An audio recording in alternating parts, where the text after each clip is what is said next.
Pues bienvenidos todos a este podcast y video podcast de Resonancias Educativas, donde hablaremos de este nuevo paradigma heterodoxo del mundo educativo, entendiendo que la resonancia es un principio generador de vida que sustituye o genera una antítesis a estos principios de colisión o de impacto bajo los cuales nos habíamos regido los últimos 200 años en los escenarios educativos. Entendemos también la resonancia como este arte de poder acercarnos al otro sin robarle su otredad, solamente tocando esa parte esencial de ese ser humano, enunciándolo. Entendemos también, gracias al autor Byung-Chul Han en su obra de La desaparición de los rituales, entendemos que hay tres vertientes y tres áreas en las que nosotros podemos resonar. Siendo la resonancia vertical aquella que tenemos con el cosmos, los dioses y el tiempo.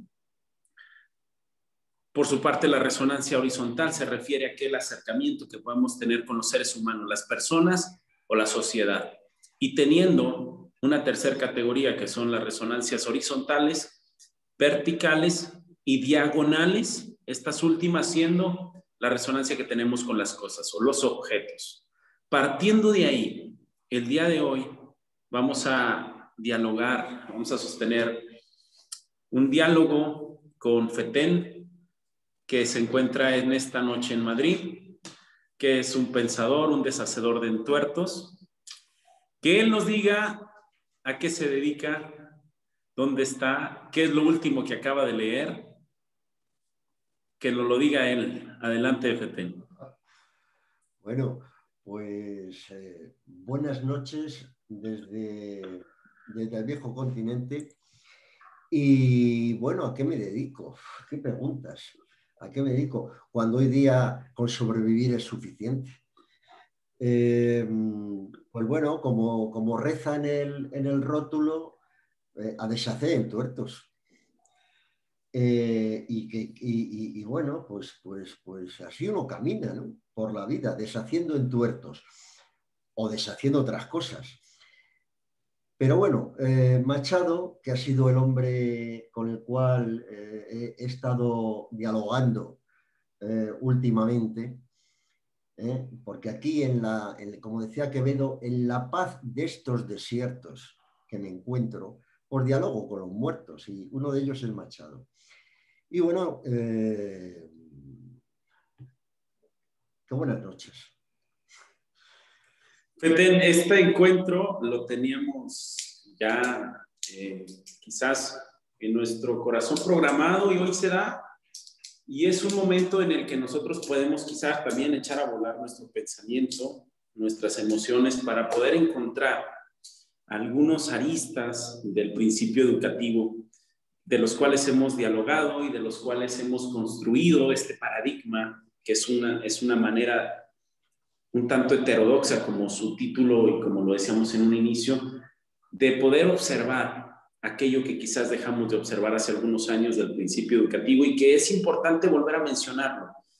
Hoy tú y yo, tanto los españoles como los mexicanos, los europeos como los americanos, bueno, los habitantes de esta casa y nave planetaria, estamos en un cambio de época y estamos buscando nuevos asideros, nuevas formas de poder reinterpretar o interpretar la realidad que nos apoya a dignificar nuestra vida. Y como dices, tener una sobrevivencia hacia cualquier evento que nos venga. Y eso se lo habíamos encargado hace unos años a los procesos educativos institucionales o burocráticos. ¿Cómo está la educación? ¿Cómo está el pulso? ¿Qué pulso le tomas tú a la educación hoy? Desde tu ventana, desde tu lectura, desde tu análisis, ¿qué está pasando? ¿Cómo puedes tener esa primera lectura del día de hoy, Feten? ¿Qué nos puedes compartir de eso? Bueno, como dice una canción de Bob Dylan, "The time is changing", los tiempos están cambiando. Cambia todo. ¿Y cómo no va a cambiar la educación? Si están cambiando la economía, está cambiando las formas de gobierno, está cambiando la comunicación. Hoy día se maneja algo que yo, que ya soy un anciano, era imposible de poder ver tan solo hace 20, 25, 30 años. Y de repente nos vemos inmersos en un final de época en la cual todo cambia y la educación tendrá que cambiar. Es inevitable, inexorable, impepinable. Más sin embargo, observamos una resistencia por poder observar nuevos horizontes. O sea, es una necesidad volver a plantearnos las mismas preguntas, aunque quizás nos traigan las mismas respuestas. Pero los fenómenos que el día de hoy nos aquejan, tanto desde la naturaleza como desde la sociedad o desde estos nuevos curules económicos, pareciera que sí cuestionan los fundamentos y las bases del quehacer, tanto de los educadores como de los estudiantes. Y pareciera que llegó el momento en que realizar nuevas preguntas no es solamente un lujo, como lo hacían los pensadores helenísticos, sino más bien es un instinto para poder observar cómo nuestra vida no puede entrar en una decadencia permanente. ¿Cómo sobrevivimos a estas crisis? ¿Cómo nosotros podemos observar que las escuelas logran emular las prácticas escolares que se llevaban a cabo dentro de las aulas y llevarlas simplemente a un dispositivo electrónico? ¿Cómo poder no dudar de esta eficacia? ¿Cómo no poder dudar que están generando un impacto en la vida de las personas, pero un impacto que subsume al otro, que roba la otredad, que pareciera que por decreto, simplemente por transmitir una clase online, el estudiante estará abierto y receptivo para poder empezar a crear un desarrollo humano, personal y social? ¿Cómo no dudar esas cosas? ¿Qué nuevas preguntas será importante hacernos, Fede? Mira, yo pienso que el sistema va a dar siempre una formación básica, de tal manera que la gente tenga un mínimo conocimiento para manejarse, poderse manejar en el mundo. Pero se abre una puerta bien interesante, porque las diferencias en educación son las diferencias que se van a dar, por ejemplo, entre tener accesibilidad a Internet o no tenerla, porque el camino va por ahí, evidentemente.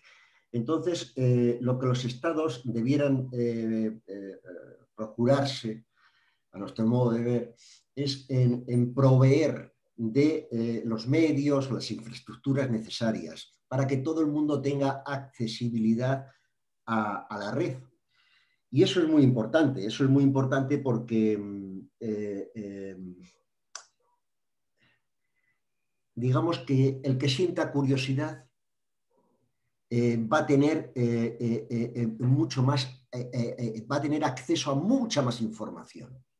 Yo, la información a la cual siempre accedía, pues era una información de bibliotecas, de libros, de incluso rebuscar.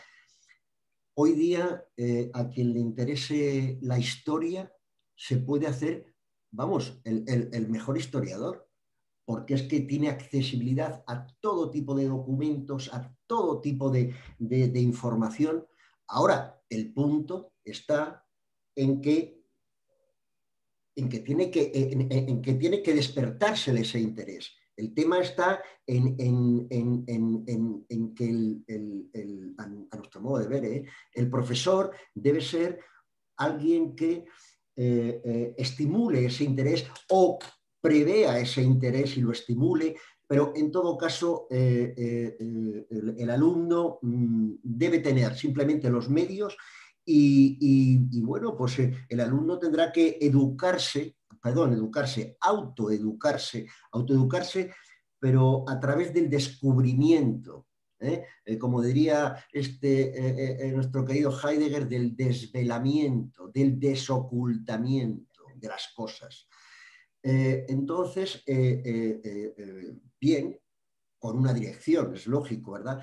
Digamos que el profesor lo que hace es como dirigir una tesis práctica con cada alumno, porque cada alumno evidentemente es una tesis diferente, pero además con la precisión de un entomólogo, porque es que, claro, tú puedes ser... Pero eso debería ser el profesor, porque luego la información está ahí.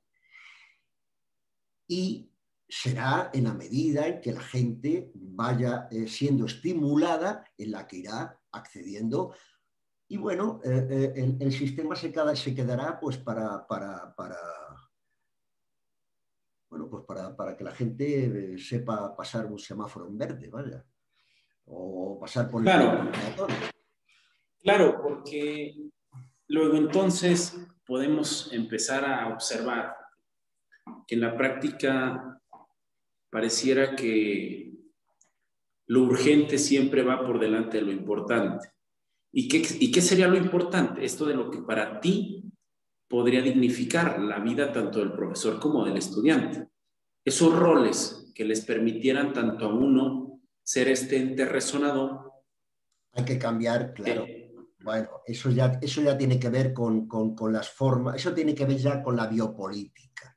No, como mira, Byung-Chul Han, que tanto nos gusta, bueno, algunos más que otros,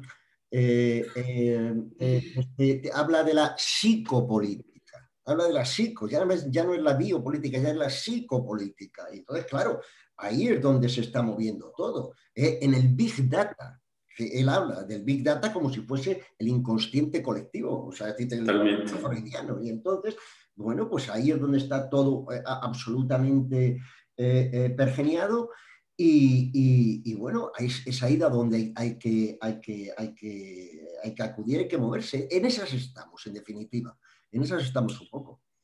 Hay una frase, Fetel, de Zygmunt Bauman, sí, en su libro de la vida líquida, donde dice que si te deslizas sobre un hielo quebradizo, tu seguridad depende de la velocidad. Y pareciera que el estar en un permanente estado de reposo, ¿sí?, es como llevar a un caballo permanentemente en trote, y cuando la urgencia viene, pareciera que no nos queda otra más que aumentar la velocidad como en una especie de huida hacia la sobrevivencia, no para poder darnos ciertos lujos que la velocidad nos provee, ¿sí?, como acotar las distancias, el tiempo, jugar un poco con eso. No, sino que son las vidas que están transitando en este momento por cada uno de los niveles educativos, que si no se mueve a esa velocidad, lo estaríamos estigmatizando con todas las heridas del pasado. Es como si lo quisiéramos mandar, pero tatuado con todos los errores que cometimos en el pasado. ¿Cómo cuál? ¿Cómo estandarizarlos? A todos. Como poder ver a todos como un objeto más allá del individuo, como un individuo que sí es clasificable, que sí es parametrizado, que como en las redes sociales podemos hacer segmentaciones por sexo, edad, gustos, intereses, pareciera que ya hay grupos que están ahí esperando que nosotros los clasifiquemos, ¿no?, que les demos nuevas categorías. Más sin embargo, existen espacios, también hay que decirlo, que pugnan por esa individualidad, por poder pugnar, porque cada ser humano contiene en sí una posibilidad para este universo, una posibilidad para la sociedad y una posibilidad para la resolución de los antiguos problemas. Y entonces las defiende, y entonces les pide que alcen la voz, y entonces les pide que vuelvan a recuperar ese diálogo con el mundo, que salgan del mutismo selectivo, que digan qué es lo que requieren para florecer, que nadie más venga y diga qué requieren, sino que si en su vida no existe dignidad, si no existen las necesidades más fisiológicas cubiertas, no podemos estar hablando quizás de ciertos ideales encumbrados. Entonces, ¿cómo poder observar, Feten, que existen estos dos paradigmas donde uno de ellos, que es el Estado, oferta educación ligada totalmente a las leyes del mercado? Claro. O sea, que va atrás de esas políticas comerciales, que va tratando de alcanzarlas, acercándole la mayor cantidad de mano de obra. Pero sí, Y por otro lado, sí. este otro paradigma donde el mercado subsume totalmente cualquier ímpetu del Estado. ¿A qué me refiero? Con que ha nacido en las plataformas web un sinnúmero también de estructuras educativas donde pareciera que se está brindando una información de avanzada, catedráticos de vanguardia que tienen muchas horas haciendo lo que saben hacer, no solamente simulando lo que deberían de saber hacer, sino que pueden empezar a compartir con el mundo cuáles fueron sus aciertos, cuáles fueron sus errores y cuáles fueron los estados en los que dejaron el conocimiento.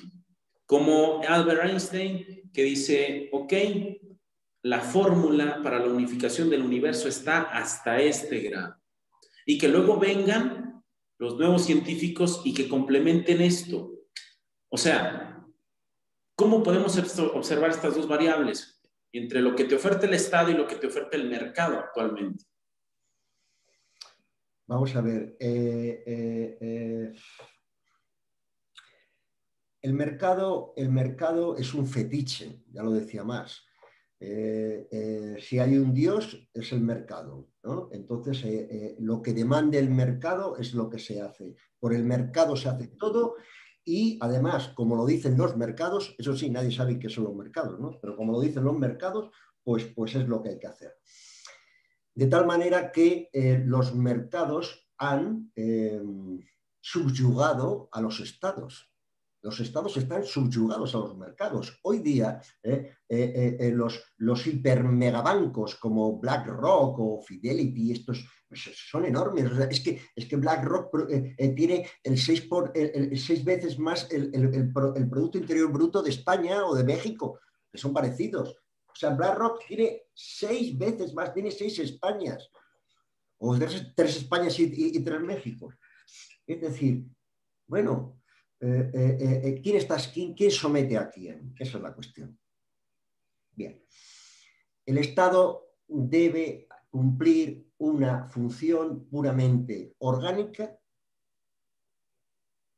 de administración. Y es hacia donde vamos. El Estado proveerá de bienes esenciales, básicos, y todo lo demás, pues tendrá uno que buscarlo.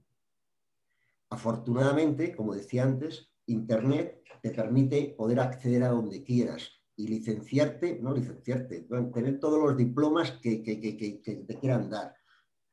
No que te quieran dar, sí, además el diploma está muy devaluado. Hoy día, evidentemente, se sabe que la gente inmediatamente tiene que pasar como una especie de criba, de listón, si no queda fuera, de tal manera que precisamente el Big Data hace que haya una cantidad de población excluida que no sirve para nada porque ni es consumidor, ni puede consumir, ni genera valor. Y por tanto, bueno, pues el Big Data en este sentido, yendo un poco hacia lo que comentábamos de los aspectos más prosaicos de la educación, que son los administrativos, el Estado quedará para proveer absolutamente los bienes necesarios y a partir de ahí, bueno, la gente podrá ser lo que quiera ser. Y ese es el camino. Ahora, el negocio de la educación es un negocio que evidentemente no van a dejarlo las grandes corporaciones, porque sobre todo en sitios como Europa, que ha podido mantener mal que bien un sistema llamado de bienestar, se está acabando. ¿Y por qué? Pues porque los 3 pilares básicos, evidentemente la educación es uno de ellos, y el otro serían las pensiones y el otro la sanidad, son un presupuesto nacional tan grande que cómo se van a dejar ese bocado así mirándolo tranquilamente. No. Es decir, te van a por ellos y esa es un poco la lucha. El cambio está ahora simplemente en las formas, en las maneras, y creo que la etapa que viene educativamente hacia adelante se va a dar mucho más valor, porque además así lo están manifestando. Virchow Han habla de que ya es la economía de los sentimientos, o sea, ya la razón ya no, ya el sentimiento. Y es el manejo, de verdad, de todo eso a través de toda la información que tenemos, que tienen a través de los smartphones, pues tienen todo y está.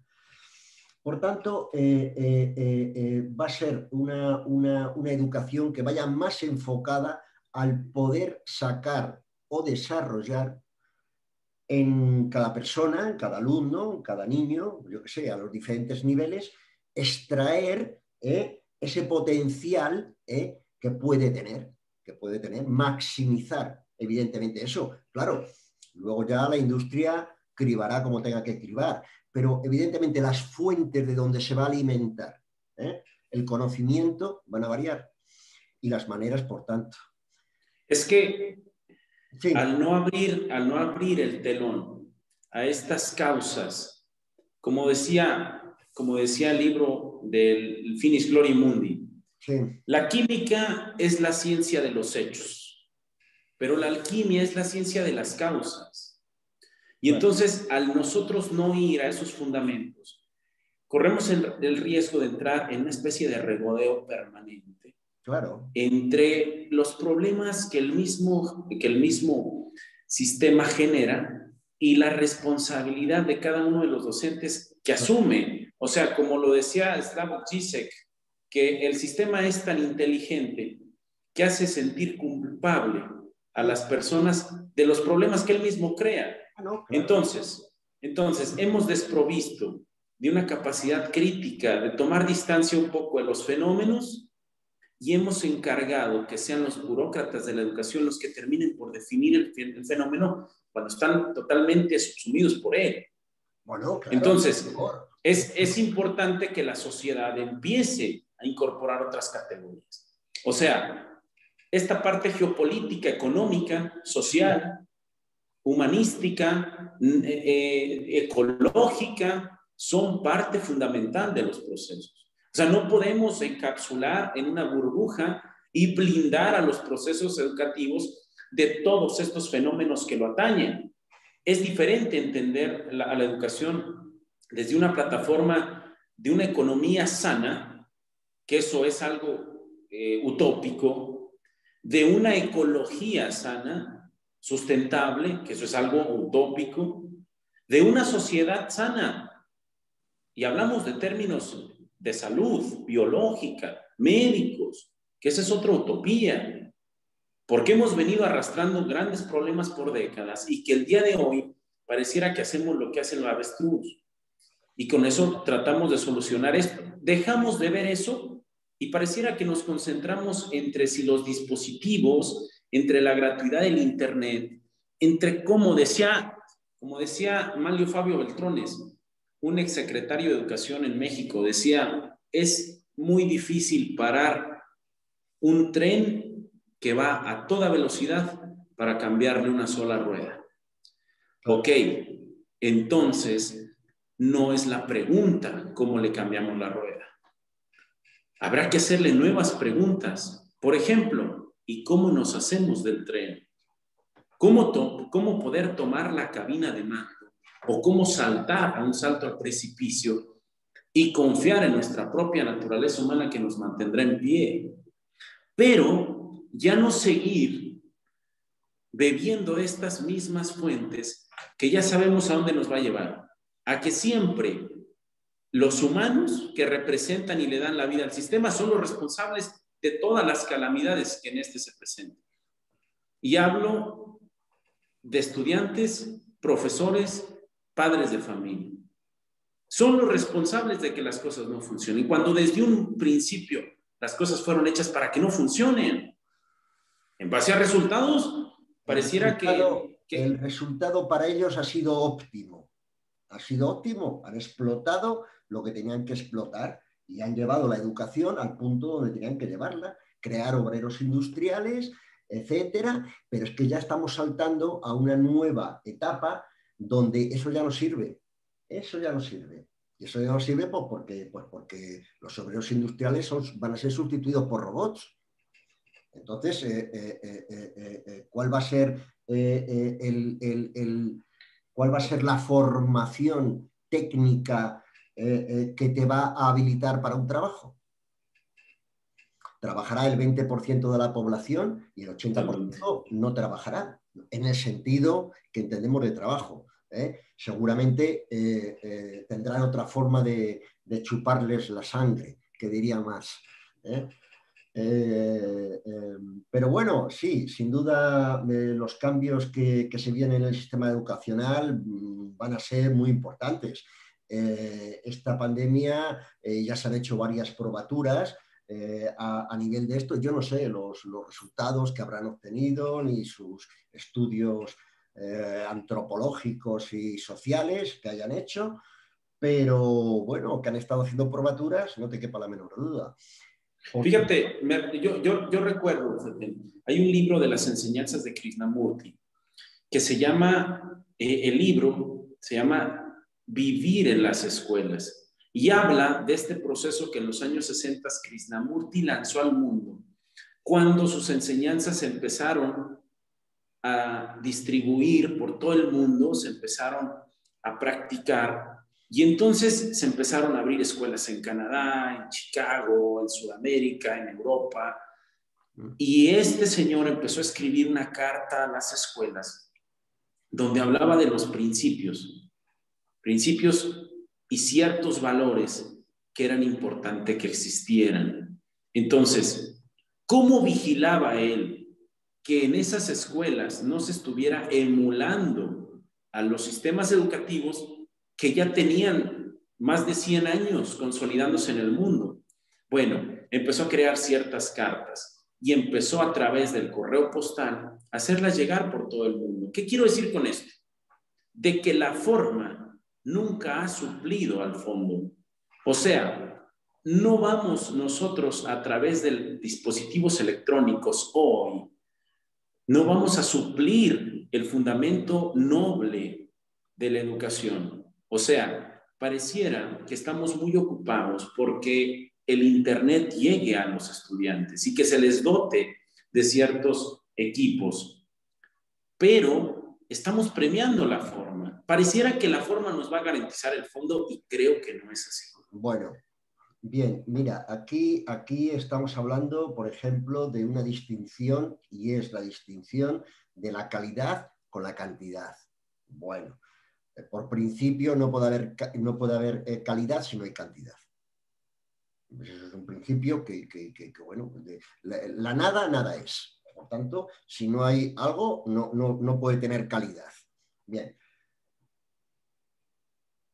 Es fundamental, evidentemente, en este sentido, lo cual yo estoy diciendo cómo serán los tiempos. No que yo esté haciendo una apología de estos tiempos.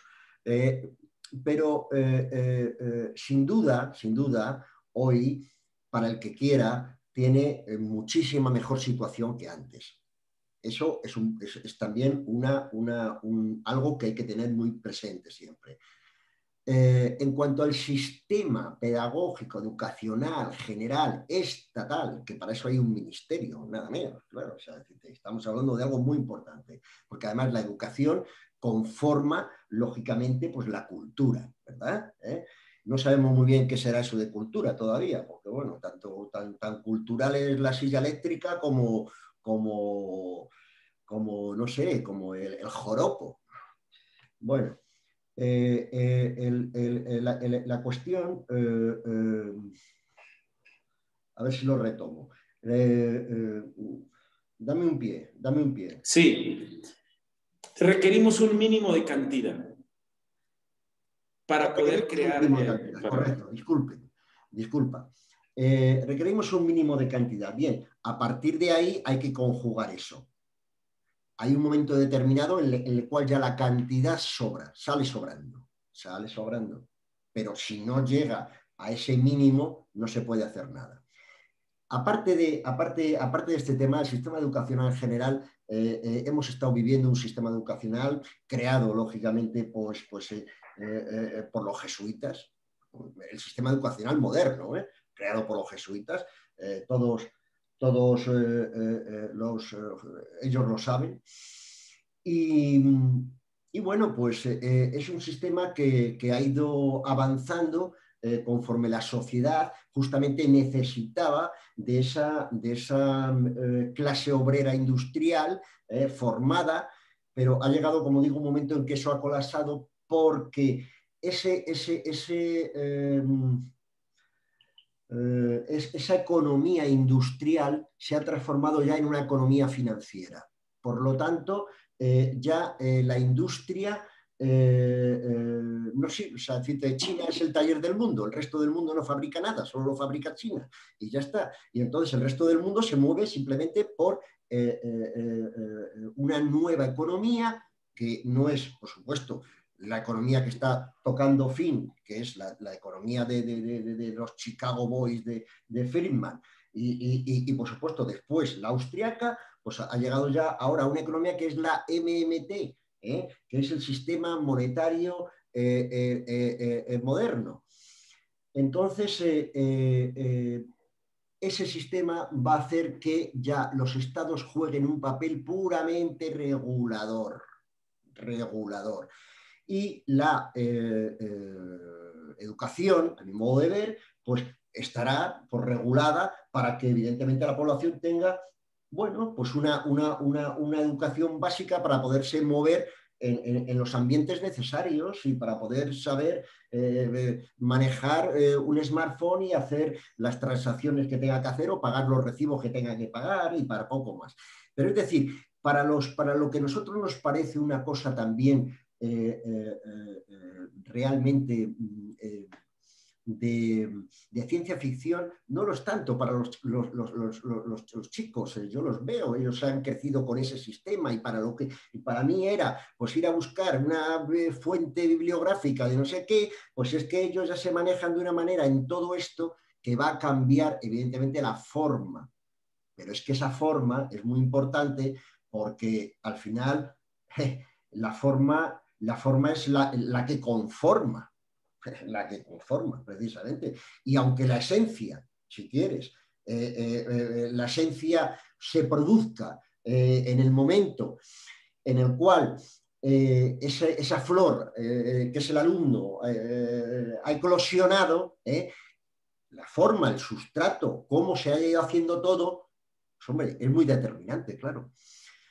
Entonces, una cosa es cómo va a ser la educación como sistema estatal, que entendemos que no cambiará mucho, cambiarán las maneras, las formas, y otra cosa es lo que debiera ser, que ahí sí, ahí entramos evidentemente en el meollo de la cuestión. ¿Cómo debiera ser esto para no, evidentemente, volver a caer con diferentes formas, pero un poco en el mismo sistema, que de eso es lo que se critica, precisamente en esta sociedad psicopolítica. Claro, eso es lo que se critica. Claro, porque pareciera que el ser humano que se lanza hacia una perspectiva del futuro, o un porvenir, pareciera que se lanza convencido que las estructuras externas, y hablamos de estas superestructuras que condicionan y buscan la conquista de la subjetividad del hombre, Estado, mercado, familia, religión, pareciera que esas estructuras han podido crear un lenguaje que no es invasivo. O sea, se ha disfrazado de tal manera que lo vuelve muy peligroso, porque entonces poco a poco va ocupando lugares que son insustituibles, que son parte de la naturaleza humana, que son algo inherente al desarrollo del hombre y por ende a la evolución de la especie. ¿Cómo qué? Como el privilegio que tiene de discernir.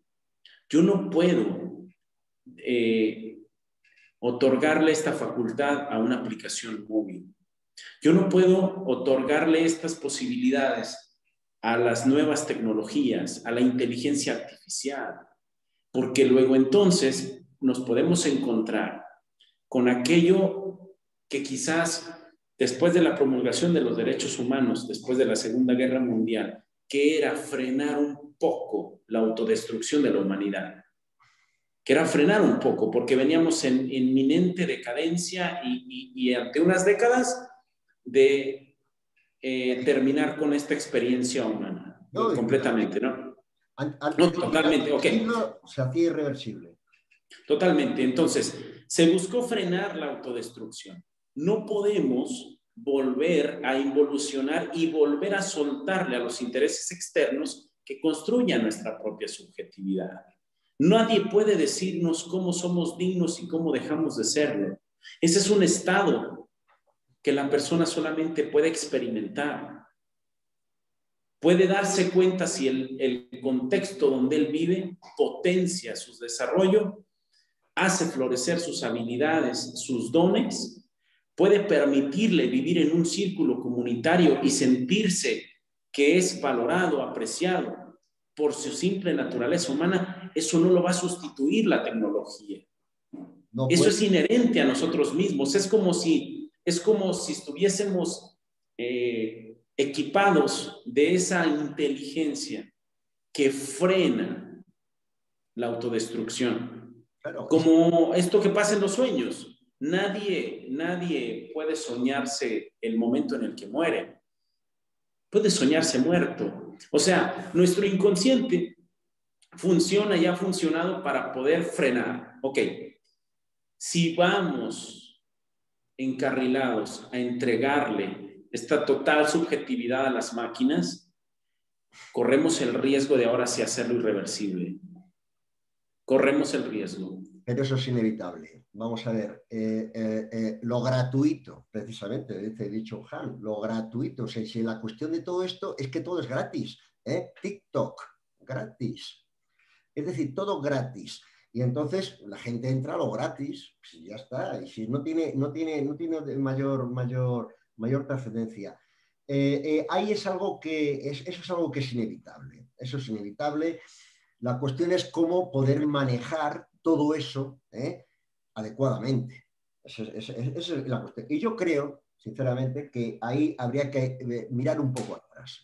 Habría que mirar un poco atrás porque hemos dejado atrás muchas cosas en pos de la evolución tecnológica que nos ha llevado a... Bien, y hemos dejado atrás muchas cosas que tienen que ver con saberes olvidados. No olvidados del todo, pero sí prácticamente desechados, invalidados, y que entiendo que hay que recuperar. Y tiene que ver con lo que tú comentabas antes sobre una postura de valores educacionalmente, ¿no? El profesor, el alumno, efectivamente. Es decir, pero todo eso, lograr ese respeto en una sociedad que, hombre, no vamos a describir esta sociedad, pero si algo evidentemente no tiene respeto. Y entonces, a partir de ahí, solo queda que intentar ver cómo efectivamente un sistema ya no aguanta más y ya hay que modificarlo. En esa modificación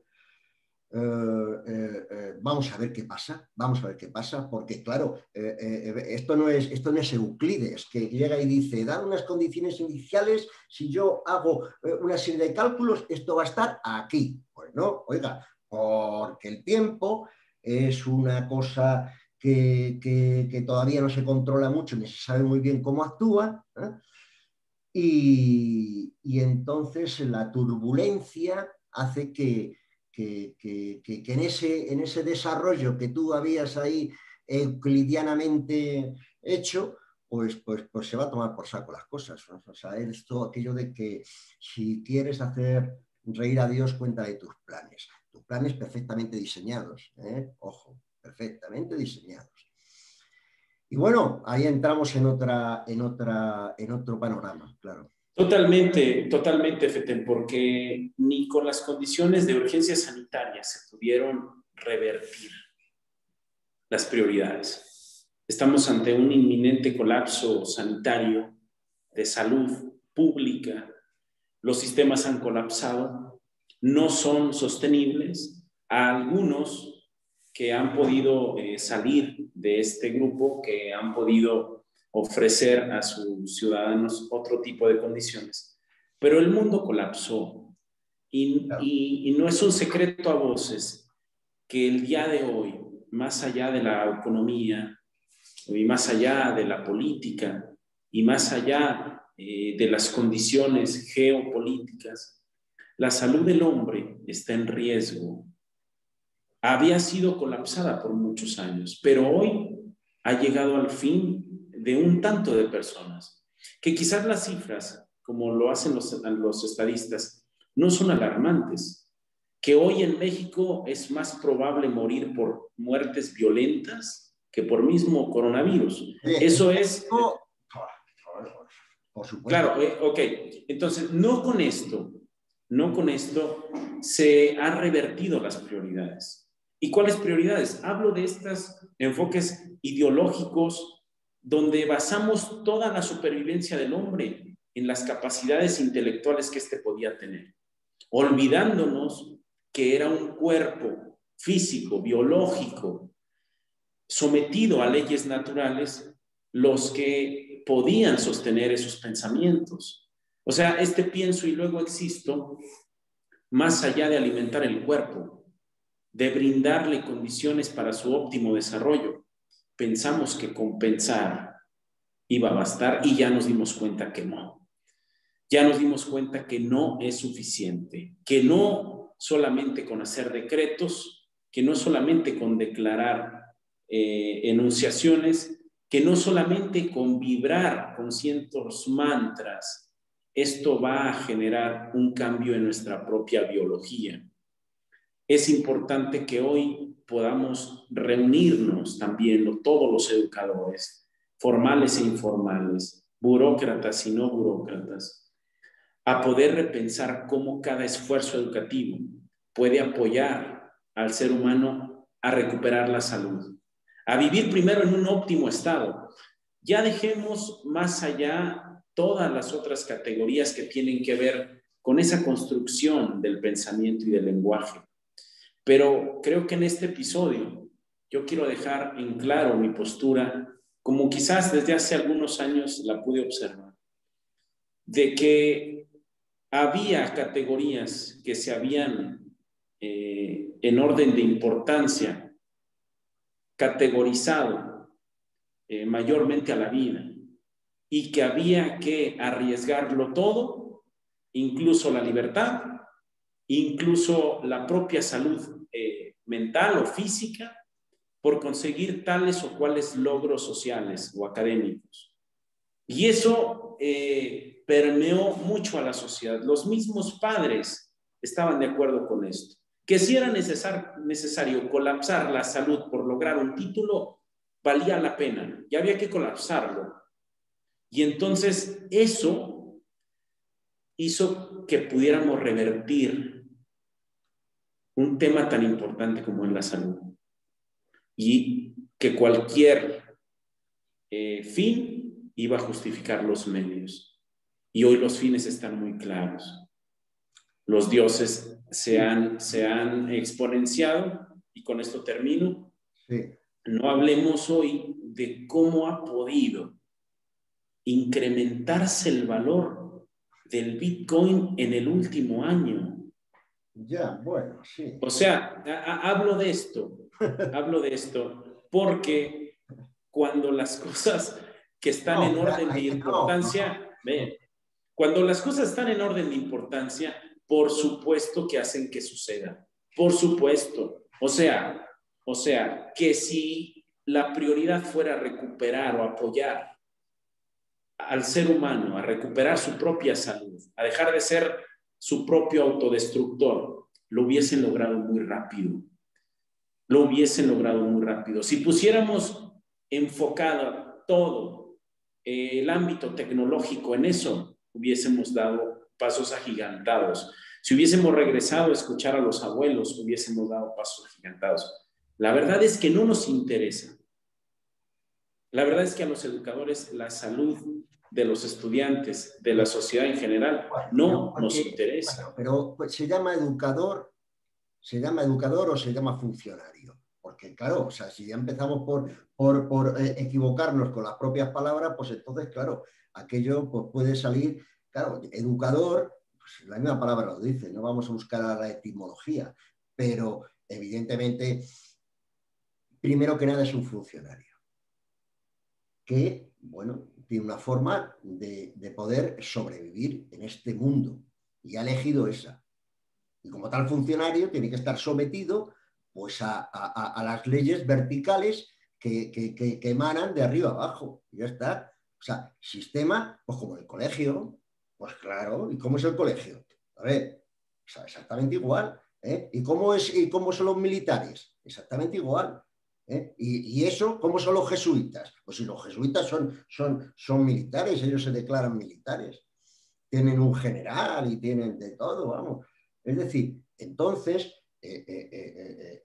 ellos han creado todo y todo emana hacia abajo. Es como Claro, es como la miel que va cayendo así y va resbalando hacia abajo y va llegando abajo.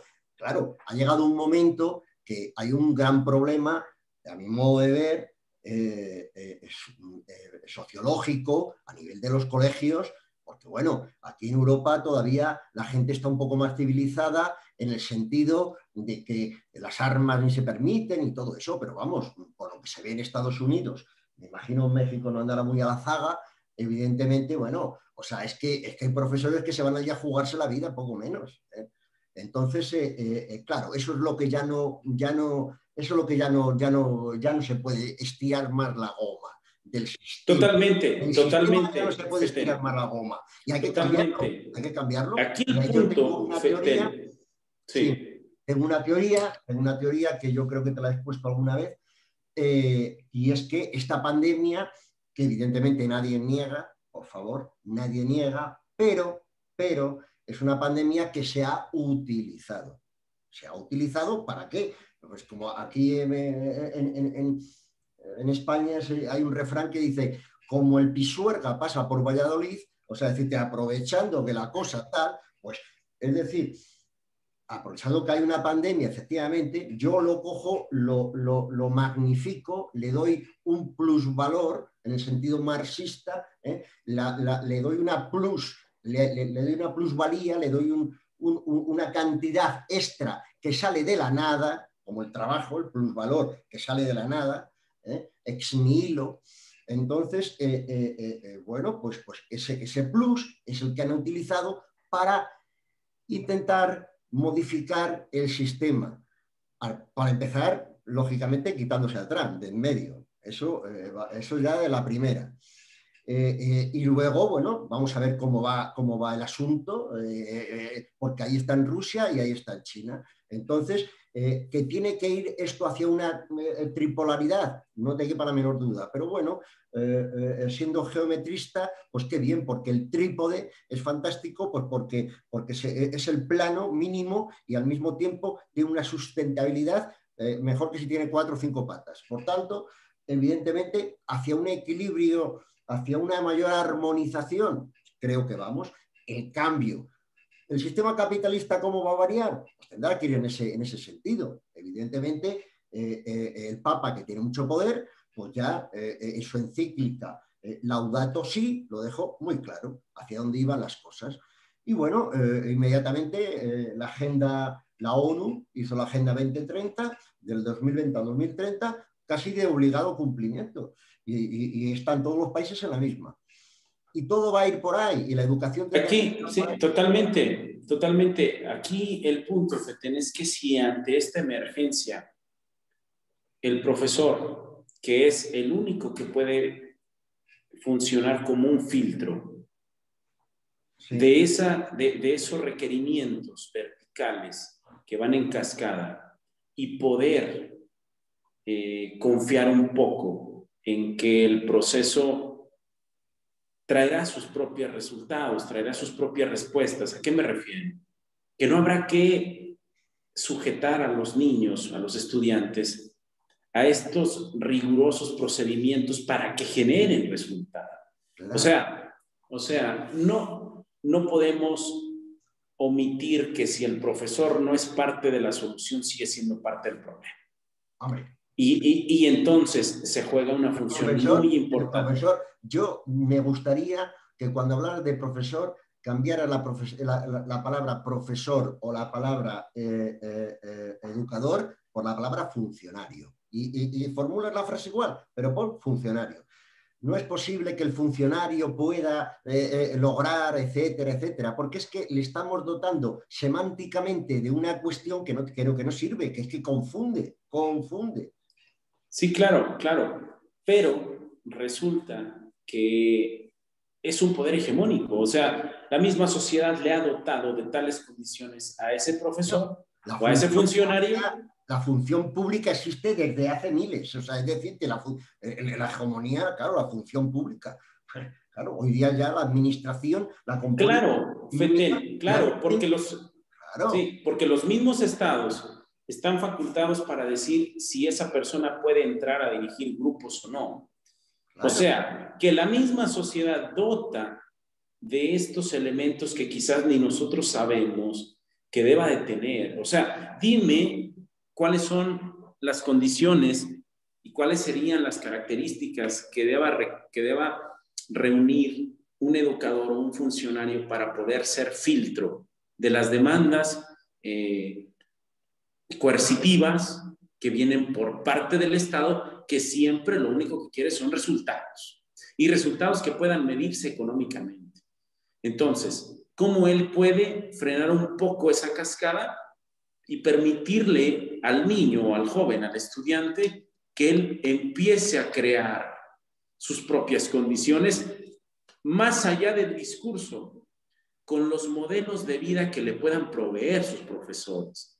O sea que mientras el profesor mantenga encriptada la forma en la que vive en una emergencia sanitaria, social, económica y geopolítica, ¿cómo vive el que tiene el conocimiento? Y de aquí retomo una frase que nos dijo el jefe Capri, jefe de los Danzantes del Sol.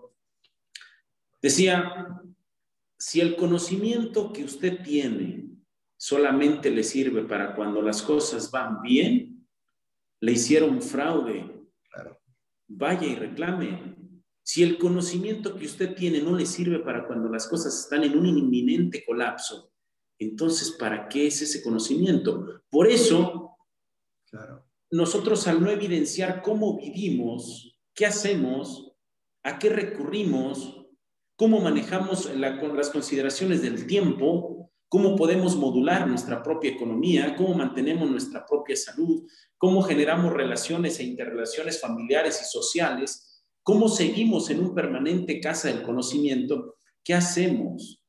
¿Qué modelos le estamos llevando al niño para poder resonar con ellos? No, nos seguimos subiendo en el discurso del debería para poder generar los mismos pobres resultados que siempre hemos generado. Entonces, vamos a empezar a generar, y te invito, Feten, que empecemos a generar ciertas conclusiones parciales Sí. de este primer episodio, donde hablamos de diferentes líneas, aristas, de aquellos lados del cubo que quizás habíamos dejado de ver, que son parte inherente del proceso educativo. ¿Qué podemos empezar a concluir, Petén? Bien, pues yo concluiría de una forma muy, como ahora se dice, disruptiva. Para salvar a otro, el primero que tienes que salvarte eres tú.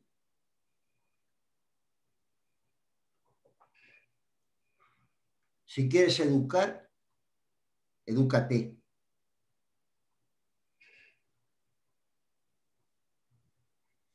Y en la medida en la que puedas, ayudar con amor, intentando aprender al tiempo, se irá viendo el progreso. El contexto es el que hay, nadie lo puede variar. Puedes dejar de ser funcionario y dedicarte a otra actividad, pero el sistema va a seguir. Por tanto, es en ese terreno donde hay que lidiar al toro. No vale lidiarlo en otro terreno, tiene que ser en ese. Y si el toro ahí no está a gusto, pues no sé, para eso somos maestros, ¿no? Claro, porque enunciamos la importancia de las mayorías. Y las grandes mayorías son las que pertenecen a los estados y a los sistemas públicos de educación. Es ahí donde se están constituyendo las nuevas generaciones. Existen iniciativas privadas e intentos, pero no han tenido las masas críticas que puedan equilibrar un poco lo que se está haciendo en materia pública. Que tiene resultados, los ha tenido, pero pareciera que estamos condenados a siempre tener los mismos pobres resultados. O sea, en México se llevan décadas que en una escala del 0 al 10, que ellos mismos han puesto como una escala de medición, en exámenes estandarizados no pasamos del 3.5. Llevamos décadas. Claro. Y entonces pareciera que es sumamente importante que no salgamos de ahí. O sea, es que dejemos de ver. Sí, es importante.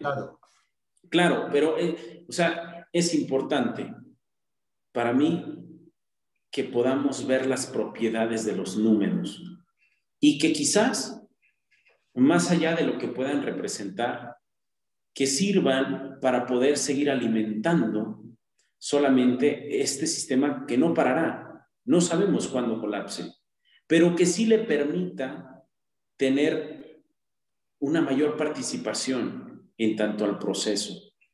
Si quiere números, números se les darán.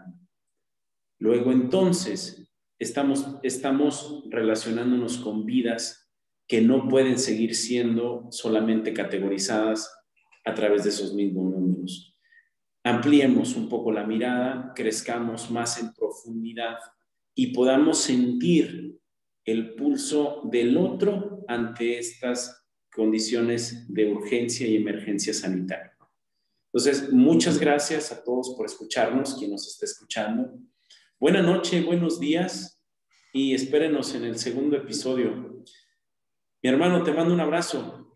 Muy bien. Que tengas una buena noche, mi hermano. Perfecto. Aquí estamos para servir lo que queráis. Besos a todos. Hasta pronto, mi Fete. Hasta luego. Bye. Bye, bye.